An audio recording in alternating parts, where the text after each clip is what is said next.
Hello, everybody.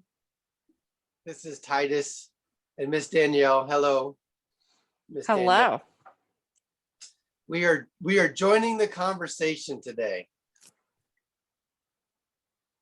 What are we conversing about today? I didn't even know.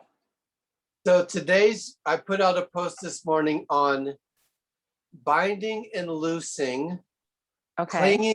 clinging to or releasing. Okay. Yes, the things that we are holding on to, pulling in, things that we're pushing away, getting rid of, releasing. Okay. That's a lot. Yes, a lot, right? Part of the post was, are you holding on to safety? Ooh, good one. I guess I should check Facebook more often, huh? No. I'll fill you in as needed. Awesome. That works. Thanks. I'll just jump in every Monday and be like, okay, what are we talking about today? Yeah. So where do you want to start? Well, for your what about for you?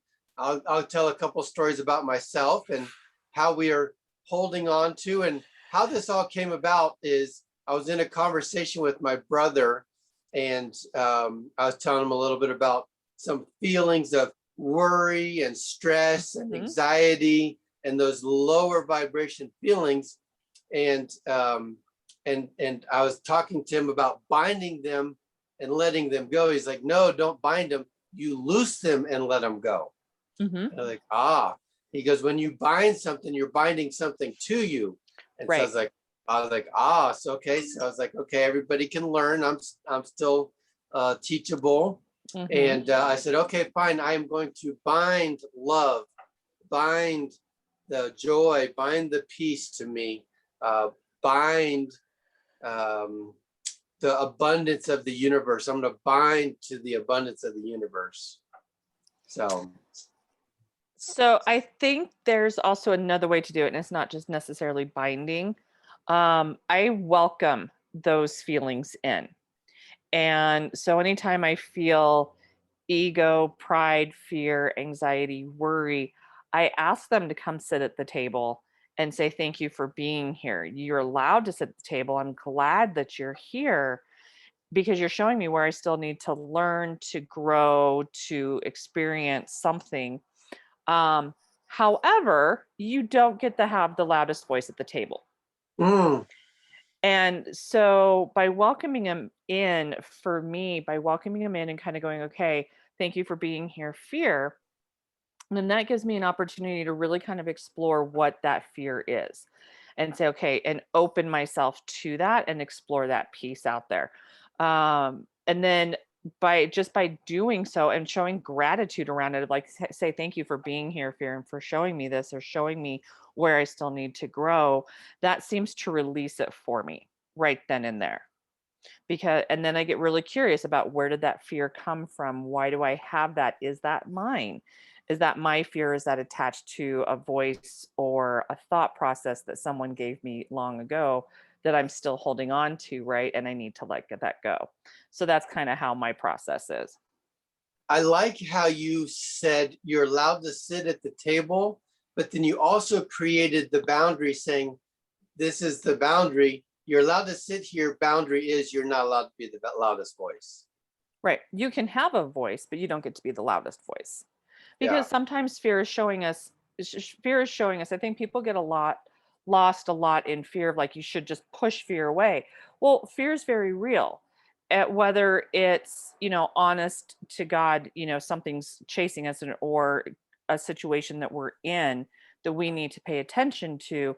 But then there's also a point where fear shows us where we still need to grow. And so being grateful for that and not pushing it away, but bringing it in and saying, here's an opportunity for me to learn. Thank you for showing me this piece, and exploring where that fear is. And then just by exploring it, usually lets it go. Or at least that works for me.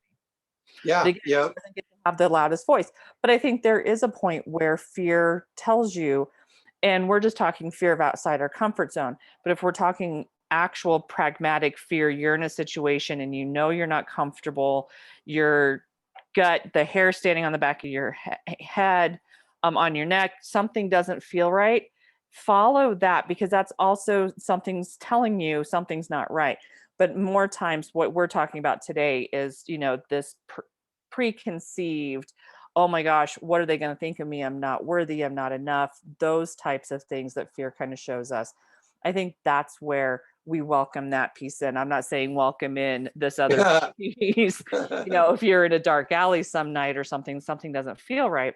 But again, there again feels grateful for that on the outside when you're safe because something told you to follow that, right? But we're talking this more kind of mindset paradigm shift. And that's where, for me to shift the paradigm, it's always welcoming in whatever that feeling is, wrapping it in gratitude, becoming very curious about it and exploring it, and then setting it free. And like you said, setting the boundary. Yeah, fear gets to have, pride and ego gets to have a seat at my table. They just don't get to have the loudest voices. Yeah. Yes. And so, disclaimer, if you're standing on top of a tall building and you feel fearful, listen to that fear. If you're Yes. next to a huge man eating lion and you feel fearful, listen to that fear. Right. Disclaimer. Right. And there's a book out. I read it. Oh my gosh, it's got to be 15 years ago. The Power of Fear. It's something like The Power of Fear. I'll have to find it and I'll shoot you a text about it. But it talked about that very real fear that we're talking about, when a situation is not comfortable, and when to listen to that and how to listen to it versus, what we're talking about today. So, if you would care to share a moment where you've been those words worry, fear, and doubt, anxiety, if you have a small sampling that you would care to share. Ooh, that's a good question. Um, Fear shows up for me usually in anxiety is the biggest one, or it creates anxiety for me. So I've learned to listen to that and kind of figure out what exactly is causing the anxiety. I don't run from my anxiety. I kind of breathe into it and figure out where it's showing up in my body, because that'll tell me kind of the emotion that it's attached to. Dr. Joe Dispenza talks about different emotions being stored differently in your body and kind of learning that piece. And so I've learned to kind of breathe into that. And as like a small story, uh, taking the biggest leap since David's death, which was $2,000 left to my name and everything I owned on the back of a U-Haul truck, and moving from one side of the state to the other. I knew, two things. I knew I was living for 6 months, and I knew exactly how much was in my bank account. I didn't even know where I was storing my household goods. So again, in a true universal fashion, the universe said, okay, you're going to do this. Great. Let's see how ingrained you are to do this. We're going to throw a snowstorm at you over the top of a mountain pass as you're driving a 16-foot moving truck attached to towing a car on top of it. And I've got a wild dog in the seat next to me, one of my sons who's trying to control the wild dog. And so, I was already white knuckled just on the flat land. I've driven 16-foot trucks. I've even towed cars, but to put those both together, and now we're going to do it over Mountain Pass. And then it decides to snow, even though I was pretty sure I checked the weather that day to make sure it would stay so I wouldn't hit that. You know, you just have, what choice do I have on the top of a mountain pass? I don't have a choice but to continue to get up and over, right? And listening to it and trusting that the white knuckles and remembering to breathe. Because again, the more I grip we're talking about binding and holding and gripping. The more I grip that steering wheel in fear and in anxiety, the more I felt out of control. So the more I kind of loosened my grip, still safely holding onto it, but not quite so white knuckled, and loosened up my breathing and kind of just let the waves kind of come to me. We did make it over safe and came down, and and there were tears on the other side coming down. And I mean, because of a whole host of reasons, right? But that's probably one of the biggest ones that I can come up with off the top of my head that comes to light really quick, really fast, of just holding on to that fear and And realize, voila. yeah, and voila. And then, learning to kind of let go You didn't not let go of the whole steering wheel, but let go enough to like let blood flow back in, let breathing come back in, and stay present in that moment. Um, of we're just here in this moment. I just need to get over the mountain pass. Just need to get over the mountain pass. We'll figure out the next step when I get there. Right. It's interesting because the as you're telling that story, um, the story about the guys that burned the ship down in Central America, right? They land on shore, they burn the ships, and they're like, okay, we're going to battle, and there's no turning back. Yep, burn the boats. You're either all in or you're not. You make a choice. And so here you are sitting on top of this mountainside, and what is there to do? There's Drive nothing. forward. Yeah, there's Move no other forward. choice because the visitor center at the top of the pass, not exactly open, and there's only like one little, it's up in Colorado and it's above 11,000 feet. And this is, I think, October, November timeframe. Yeah, it was October. So there's really not anywhere to park, right? You don't have a choice. But, Winston Churchill said it famously during World War II, if you're going through hell, keep on going. And he was talking about the Blitz. And that's kind of, sometimes that's the best you can do is just breathe. Not necessarily, people say put your head down and just keep trudging forward. But I think there's a part where, yes, you put your head down, but you also have to still kind of know where you're going. And if your head's down, you're not looking where you're going. Sometimes you can't see that path, but you still need to be looking forward to that. So, but yeah, I didn't have a choice. So, I was burning all the boats at that point, figuratively, as I was coming over that mountain pass of like, there's nothing left for me in that small little town. I need to come and figure stuff out over here. So, burned those boats and made it, and somewhat successfully so far. Yeah.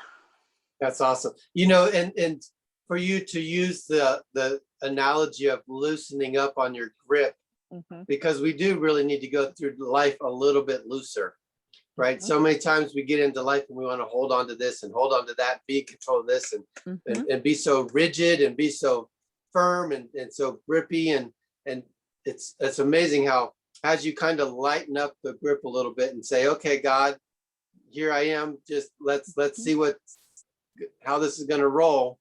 Yep. And that's surrender. Yeah. Yeah. And giving it to a higher power. Yeah. Then that's the scary part, right? That's the scary part because there is such an element of uncertainty in that. Uncertainty and trusting that somewhere, somehow it's going to all come out the way it needs to. So yeah. I was talking to our friend Matthew with Colorado Junk Removal, and in that conversation, he says, what I've learned through these lessons, or one of the things that he's learned through the lessons, is that he can really get through it. That he's really can overcome any obstacle. Overcome. People have climbed Everest. People have been on the moon. People have been to Antarctica or Arctica, or wherever they've gone. And we, as humans, do have that potential to overcome anything. Yeah. We just have to have that mindset. Yeah, you can overcome it. And that overcoming is in that surrender. It's in that faith. It's in that trust. It's in that letting go. It's in acknowledging that it's going to take time and it's not on your time frame and it's not linear. It's in universal time or God's time, and, allowing that to be. And I think also in that time is giving yourself patience. The gift of patience, because maybe it's taking that amount of time for you to learn something. And then I have a great quote, and it says, maybe the reason that it's not coming to you is because you're so focused on it. If you would just let it go and allow it to come. Yeah. Yes. Yeah. So I'm making some moves in my personal life, and so I woke up the other day and had those feelings of worry, and anticipation and anxiety, and at this point in the game and where I've been and kind of the jumps and the leaps that I've made, it's not really that big of a deal. But you still, when the dude's standing on top of the top rope, he might have done it a gazillion times. He still gets nervous as he goes to take that first step. Always. So, right. Anyway, that's Each time it's new. Each time it's still a new experience. yeah, yeah. And to be able to harness those and to say, okay, I'm not going to let you control my thoughts. I'm Mhm, not going to let me sit here and analyze, why am I feeling, are they valid, right? Or is this just crap I'm making up in my head? mhm. Because And I've done that. is it even your own crap? Maybe it's somebody that's planted that a long time ago, and it's now your voice on that voice track, right? It truly isn't. I used to have a massive um, voice over track in my head, and when I followed it, thanks to reading a book, I think it was Brene Brown's. I thought it was just me, but it isn't. All of a sudden, I went, I don't actually believe that about myself. Like, I literally stopped and went, no, I do not believe that about myself. So where did that thought come from? And I could trace it back to two people in my formative years who planted that. And I went, oh no, this is not my crap. And then, that was their crap that somehow I had owned that wasn't mine. So I was like, and this is not mine. Right. Yes, my very good friend is he loves me, right? And Mm-hmm. in that love, he's concerned for me. And in Mm-hmm. that concern, there's, questions, and Mm-hmm. in those questions, when he asks or whatever, it comes to a point where it's okay, a worry on my side. And I'm like, just because he's worrying and worried about this, Mm-hmm. that, and the other doesn't mean I need to. His faith is not my faith, and my faith is not his faith. Right. And so there's a time sometimes when we tell people like we're going to start our own business, or we're going to move across the mountains, or we're going to do something, and people go, well, what about this? And they start questioning everything. Usually, yes, I would say the vast majority of the time, their intent behind that is in loving concern. And some of that loving concern comes out as fear, right? So again, learning to understand this is what I need to do. I appreciate, again, their concern coming towards me and all those questions. There's a caution there that you need to make sure that then it doesn't become you're absorbing their fear as yours, Yeah, because yeah, that's where those questions are, right? They're not seeing what you're seeing, or they're not feeling or experiencing what you're feeling or experiencing. So they're like, but what about this, what about this, what about this, what about this? And you can just kind of sense the fear in there, that it's not your fear, it's their fear, because they're not seeing those same things. So it's always, again, that's where grace comes in specifically for me. And I just say thank you for those concerns and those questions. I appreciate them, and maybe I can't answer all of them for you right now, but I do hear them. But I'm also not going to own it. yeah, yeah. Because if everybody lived according to somebody else's safety and fear Hmm. mechanisms, we wouldn't get anything done. We would have never explored the planet and Yeah. beyond. Christopher Columbus is one. I was reading in one of my books how Christopher Columbus left everything in Uh-huh. hopes that he's going to find some land out there, Yep. just Oh on yeah. a maybe, on a Hmm. maybe. On a Just maybe. Yep. so, what are some exercises when a person starts hearing those things in their head, those voices, those loops? Maybe they're theirs, maybe they're not. What are some exercises or some strategies that they could take to work through those problems or work through that situation? One of the things and one of the exercises I give to individuals when they've come to me in my coaching business with that is get curious about those. Where did that thought come from? Where to become the who, what, when, where, why, how? How is this thought affecting me? Is this my thought? Where did this come from? Who gave this to me? Whether it's intentional or not. Do I actually believe this? Get curious. I think curiosity is probably one of the best things that you can do with any of those. Um, Having, those low vibrational things, we're not going to ever get rid of the negative thoughts. The negative thoughts are always going to be there. However, your response to those negative thoughts is what changes and what challenges you to grow. So when those thoughts do come up, is that still, if you have one that constantly persistent, and um mine is worthiness. Mine has always been worthiness, will probably always be worthiness. And I still kind of go back to, is this truly what I believe about myself? Is this truly what I believe about the abundant universe I live in? where did this come from? And they're sneaky too. They're very sneaky because it always doesn't always say, hey, it's about worthiness. No, no, no. It comes back. It kind of sneaks in the back door and you're like, this isn't, and all of a sudden you're like, oh, so with that curiosity, I've been kind of able to examine that. It always kind of, for me, goes back to worthiness. Am I worthy? And then I know exactly where that stemmed from. So I know where that came from in my formative years from the adults in my life at that time who set that up for me. And so I'm very conscious aware of it. But I think one of the best exercises you can do is just get very curious about it, constantly ask questions. And maybe the answer doesn't always come, but it will come. One in some of my circles, we talk about the curiosity of a child. And, Always. and for myself, I didn't have that. Right. That was put away on a box because there was not time. There was not a reason. It wasn't allowed. And so I took that curiosity, put it in a box, put it on the shelf and didn't use it for many years.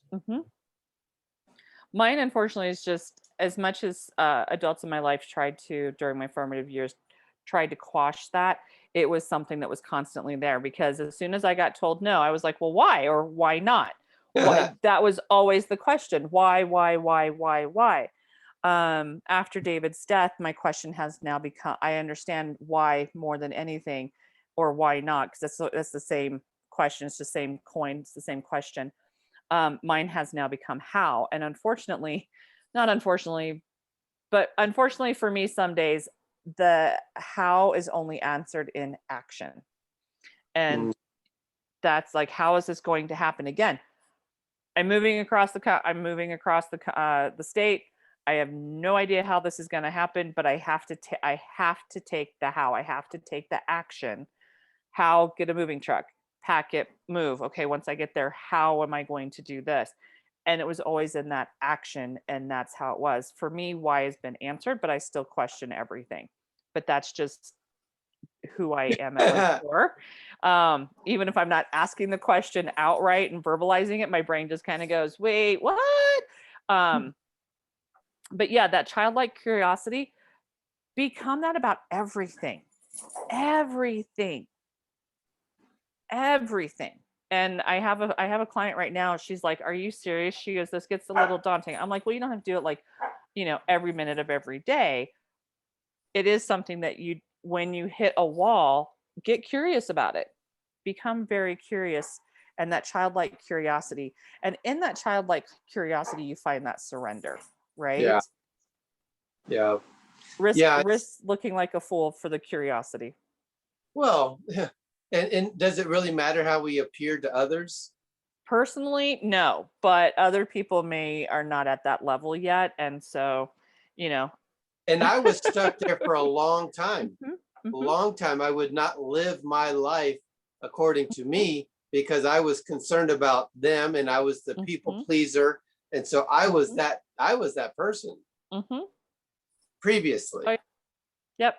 So for me, that manifests. I put myself in very big situations where, ice climbing. I had no idea what I was doing, but it was offered to me. I was like, sure, I'll go ice climbing. Yeah, that was insane to me. A good friend of mine calls and says, hey, to celebrate my weight loss surgery, I want to do a mud run. I'm not a physical person. I am the least physical person out there on the planet. And I said, okay, fine, let's do a mud run. And then I got up there and I was just like, what in the world? Okay, nope, not even questioning what I'm doing. I'm here. We're just doing it. And I'm now in a martial arts class. And there are times I'm like, you want me to do what? Okay. Yep. Nope. Okay. Just going to do it, and let's see what happens. And so when I taught school for special needs kids, I'm like, just try it and see what happens. Just try it and see what happens. And so that's what you do. And there are times that I have to shut the brain off and just kind of go, let's see what happens. I love it. Kudos to you. Great job. Thanks. That's awesome. Yeah, it's stepping across that line of comfort. It's stepping outside our comfort zone, over that border, over that boundary, over that safety net, and saying, okay, let me live life a little bit and let's see what happens. And then I guess my question is it a true safety net or is it a perceived safety net? Perceived. Right. We're just trying to protect our own butt. Yeah, always. Always. But Yeah. unless it's really going to cause massive bodily harm, or harm to others, go do it. Go, you know, make 500 mistakes a day. That happens all the time, whether you try to make the mistake or not. And here's what I've found in certain situations: when I try to make the mistake, I actually don't make the mistake. I actually just when I purposely set to, okay, I know this is going to be a flub up, so let's just do it and I'll make the mistake to try whatever it is that I'm trying to gain that experience or whatever. And I'm like, that didn't go as bad as I thought it was. Okay, let's try this again. And I think you asked another exercise that I do in that yoga. Yoga is probably one of my best experiences on growth for anything. There's something for me. I can hike, I don't run. I can walk. I don't get the same grounding and centering like I do with yoga. Mm. That is something that truly, because there's no competition except against with myself. And some days I can do some amazing things in yoga, and other days I'm like, we just did this and we can't do this today. And you have to just be accepted. And it's like, give up the premise of competing and just see the honesty in your effort. Oh, I love it. That's a Mhm. quote right there. That's a Mhm. DM quote. Thank you. That was a good one. People should write that one down. Yep. So we're going to take a brief break here, give them a room to put a commercial in here. Perfect. Boom. Little segue for the slide. Moving on to our second half of the show, there's a book right behind you. It's 3 Over from Tony. It's right next to the purple one.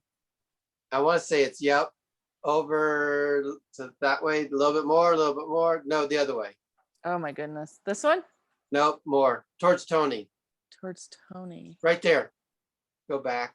One, that one, the black and white one. This one. The black and white one. Yep. No, that's purple, girly. Okay, well, I can't see black and white.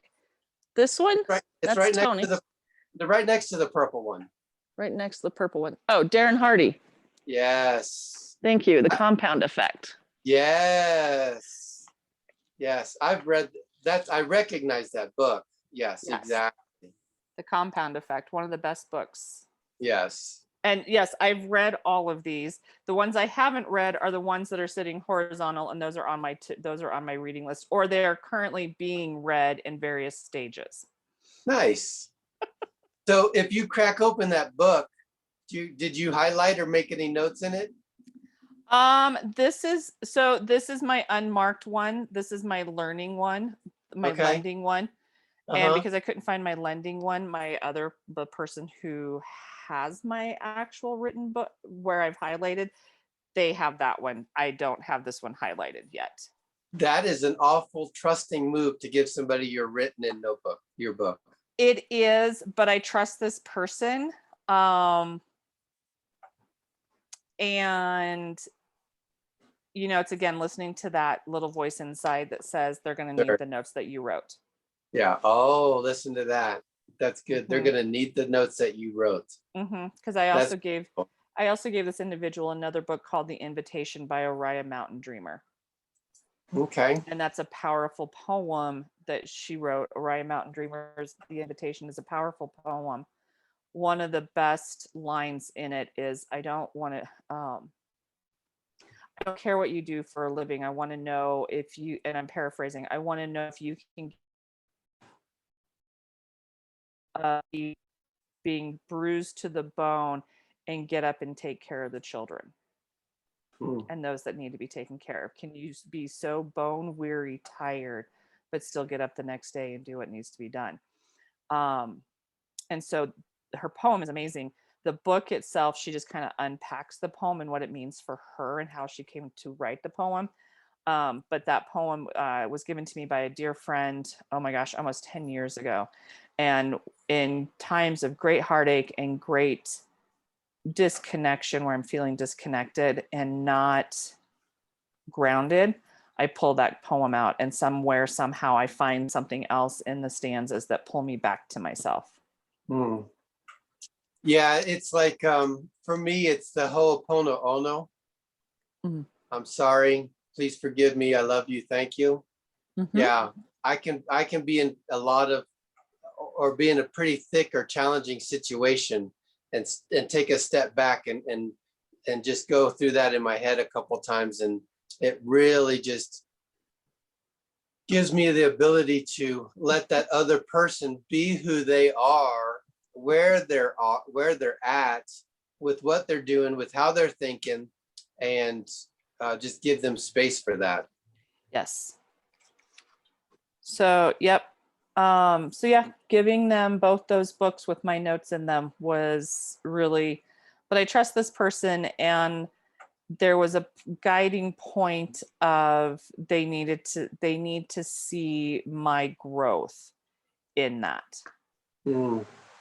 because I'm not one to typically lend my books. Yeah, yeah, yeah. I'll give you a book that I have an extra copy for, that I go buy it. Exactly. But lending, even, yeah, yeah. But even then, like, I've got 2 Rising Strongs. Actually, yeah, there's 2 right there. I have a 3rd copy as well. But I've read that book several times, and I've actually gone through and bought myself a clean copy and reread it, because where I was, it was at a different stretch of life. So, yeah, Right, and you don't want the old notes to interfere from, influence. yeah, Yes. or influence, yeah, or keep you from some fresh revelation. Hmm. Yeah. Then everybody's like, So well, then why do you keep them? And I'm like, because there are times that sometimes I need to go back into something has come up, right? That I go back to that point in my life and go, okay, where did this come from? What am I experiencing? Again, that childlike curiosity.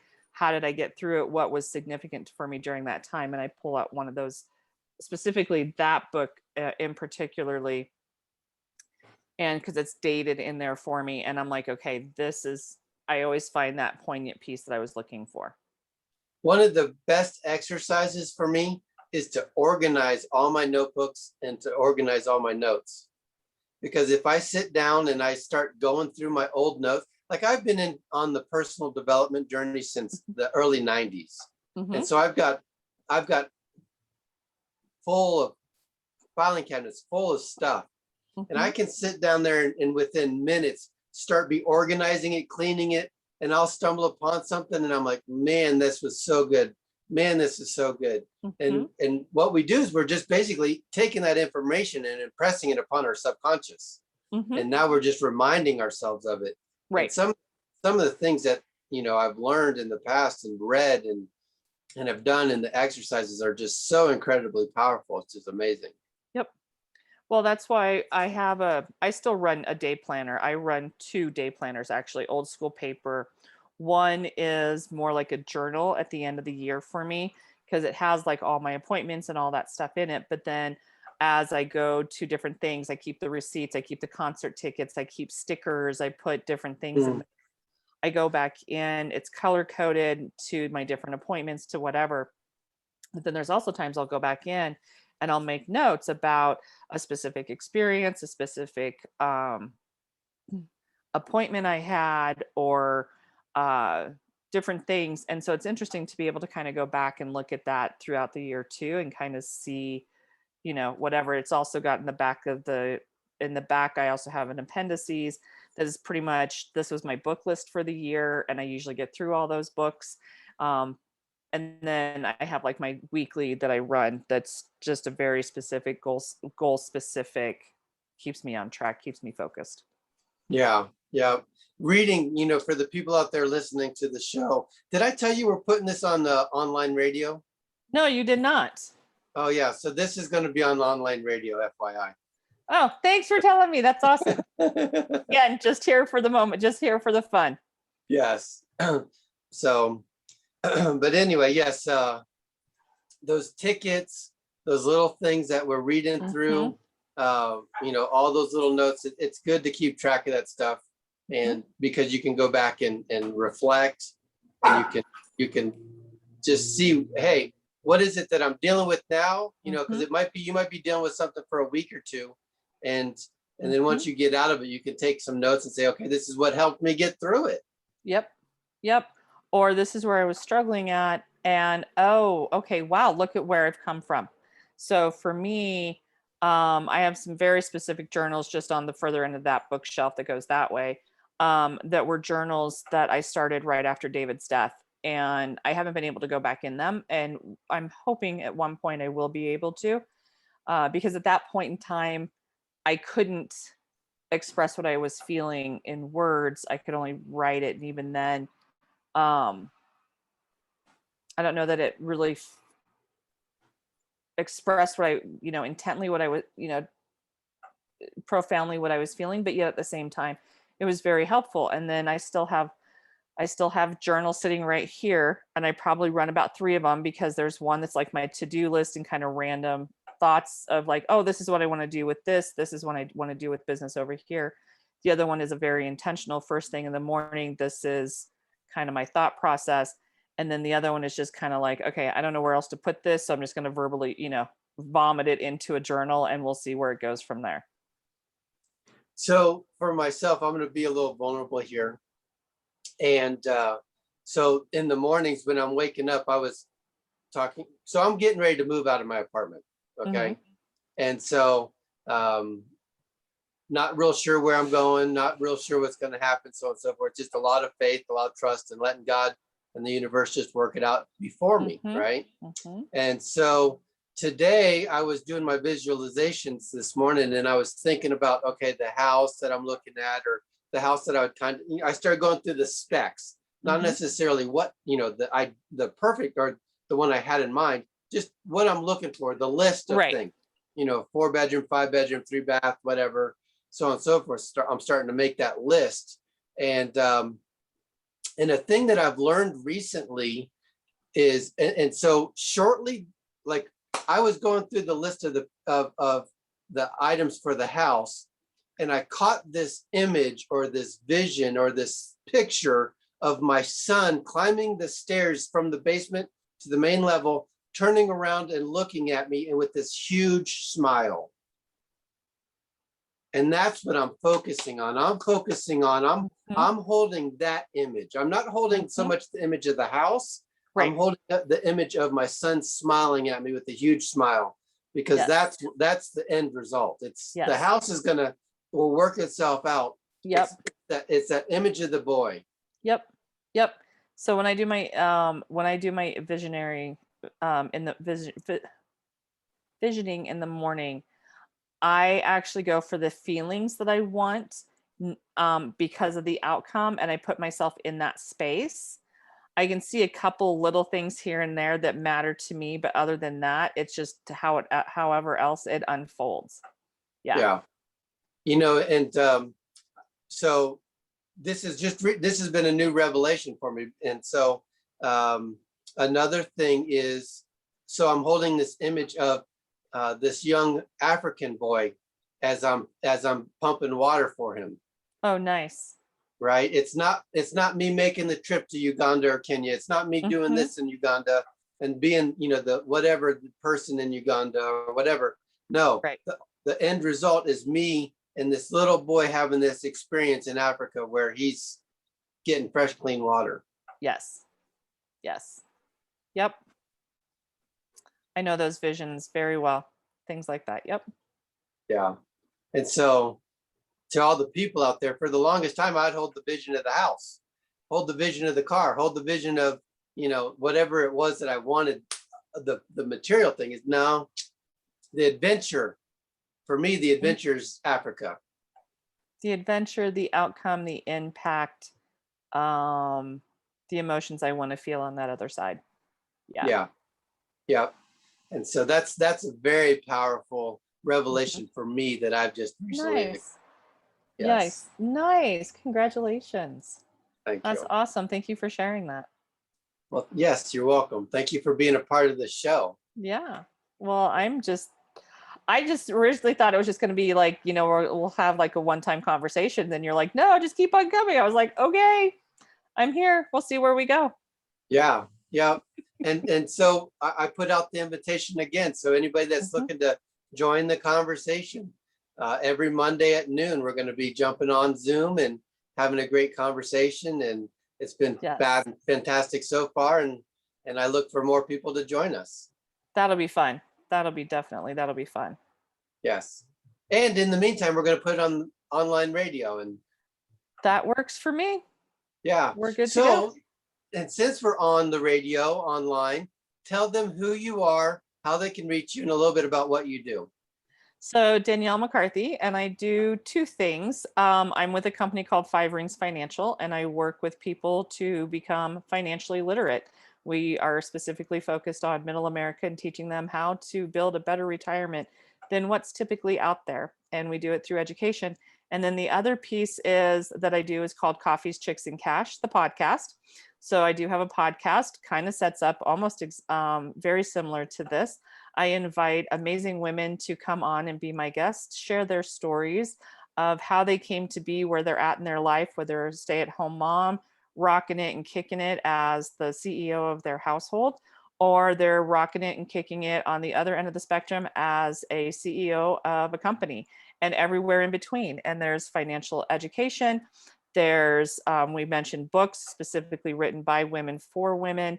And so you can find that on most of the podcast platforms. That's also on a website. And to find me right now, LinkedIn, Facebook, Instagram,